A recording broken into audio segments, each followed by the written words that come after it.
उपराष्ट्रपती जगदीप धनखड यांचा राजीनामा।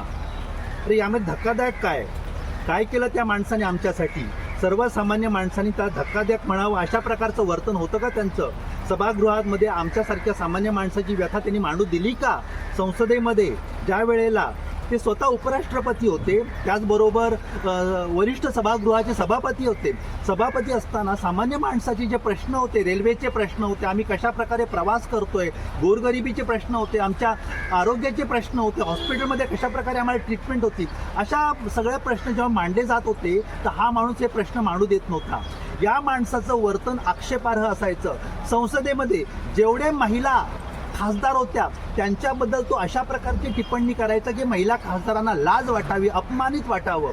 मग या माणसाने राजीनामा दिला, त्याविषयी धक्कादायक ते असं काय? मी तर म्हणतो संसदेमध्ये अशा प्रकारचे जे अनेक गलिच्छ लोक असतील त्यांची गच्छंती झाली पाहिजे, त्यांचे राजीनामे नव्हे तर त्यांच्यावर अविश्वास प्रस्ताव आणून त्यांची हकलपट्टी झाली पाहिजे।